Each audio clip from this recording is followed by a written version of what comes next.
Hello everyone, this is doctor Milan. स्वास्थ्य की बात डॉक्टर मिलन के साथ में आपका स्वागत है। आज मैं बात करने वाली हूँ आईपिल के बारे में। आईपिल जो होता है इमरजेंसी कॉन्ट्रासेप्टिव पिल होता है। अनप्रोटेक्टेड सेक्स के 72 घंटों आपको ये गोलियाँ लेनी होती है। तो कई बार आप आते हैं और हमसे सवाल करते हैं कि अगर आपने अनवांटेड 72 जो किट होता है वो ले ली है तो उसके बाद कब आपका पीरियड्स आएगा, पीरियड में ब्लड कितना आएगा, पीरियड क्या डिलेट होगा, क्या प्रेगनेंसी रह सकती है दवा खाने के बाद भी, उसके बाद फिर नेक्स्ट पीरियड आपका कब आएगा। तो इन सवालों के जवाब में आज मैंने अपना ये वीडियो बनाया है, ये आपको आज मैं बताने वाली हूँ। तो ये समझिए कि जो आपका पीरियड्स होता है, जो 30 डे का साइकिल होता है, उसमें फर्स्ट 15 डेज और सेकेंड 15 डेज। जो फर्स्ट 15 डेज होता है उसमें आपका एस्ट्रोजन एक्सेस होता है, जो सेकेंड 15 डेज होता है उसमें आपका प्रोजेस्टेरॉन एक्सेस होता है। तो अगर आपने I pill within 15 days of the period ली है तो इस समय एस्ट्रोजन एक्सेस होता है। और आपको मैं बता दूं कि जो आईपिल होता है वो लेवोनॉर्जेस्ट्रल होता है, प्रोजेस्टेरॉन होता है 1.5 मिलीग्राम के पावर में। तो ये एक प्रोजेस्टेरॉन है और ऑलरेडी आपके शरीर में एस्ट्रोजन बन रहा है। तो क्या होगा कि इसमें आपका विड्रॉल ब्लीडिंग होगा। तो आपने जब दवा ली है उसके 7 दिन के बाद आपको पीरियड हो सकता है और ये पीरियड जो होगा, जो सामान्य आपका जो पीरियड होता है उससे थोड़ा कम इसमें ब्लड आ सकता है। ठीक है, अगर आपने ओव्यूलेशन के बाद मीन्स कि last 15 day of the cycle में आपने लिया है तो आईपिल को, तो क्या होगा कि उस समय भी क्या होता है, शरीर में प्रोजेस्टेरॉन की मात्रा ज़्यादा होती है और ये जो टैबलेट है वो भी प्रोजेस्टेरॉन होता है। तो दोनों प्रोजेस्टेरॉन मिल करके आपके साइकिल को थोड़ा डिले कर सकता है। 5 to 7 डेज आपका साइकिल डिलेड हो सकता है। इसके लिए आपको घबराने की ज़रूरत नहीं है और ये डिलेड साइकिल होगा और इस समय में आपका जो है जो पीरियड्स होगा उसमें आपको अधिक ब्लड की मात्रा आ सकती है। पीरियड थोड़ा ज़्यादा दिन तक रह सकता है, थोड़े बहुत इसमें क्लॉट्स भी आ सकते हैं। ठीक है, तो ये समझ गए कि आपका पीरियड कब होगा, किस समय दवा खाने से और कब लेट होगा, कितनी मात्रा में आपको ब्लड की मात्रा आएगी।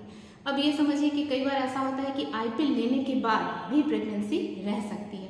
10% चांसेस होता है कि आईपिल लेने के बाद भी प्रेगनेंसी रहे।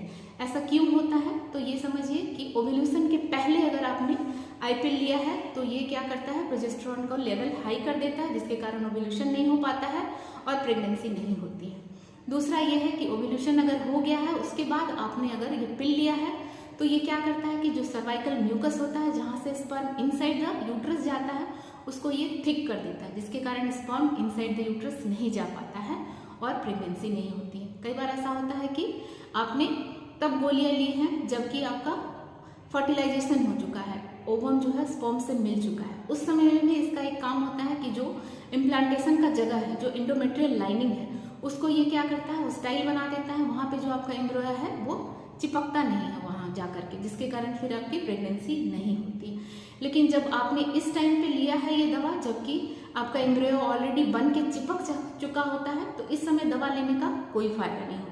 इसीलिए अगर आपने दवा का टाइमिंग थोड़ा सा अलग किया है, जब आपका इम्प्लांटेशन हो चुका है उसके बाद आपने दवा ली है तो प्रेगनेंसी होने के चांसेस हैं।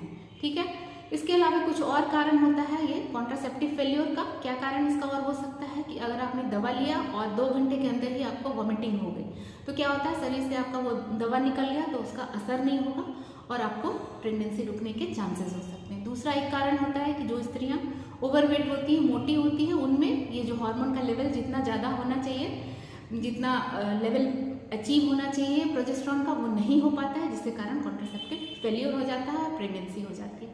इसके अलावा ये हो सकता है कि अगर आपने दवा जो है 72 घंटे के अंदर नहीं ली है, उसके बाद आपने ये दवा कंज्यूम किया है, तभी भी क्या होता है कि आपका ये प्रेगनेंसी हो सकता है और फेलियर ऑफ द कॉन्ट्रासेप्शन हो सकता है। और this is all about this I pill contraceptive pill. दूसरा आपके मन में ये सवाल आता है कि क्या प्रेगनेंसी हो सकती है, कब हमको प्रेगनेंसी की जांच करनी चाहिए? तो 7 डेज तक आपका जो पीरियड का टाइम है उससे 7 डेज आगे तक आप वेट करिए, उसके बाद प्रेगनेंसी टेस्ट करिए। अगर वो निगेटिव है तो ठीक है, लेकिन अगर पॉजिटिव है तो आपको डॉक्टरी सलाह लेनी चाहिए। धन्यवाद।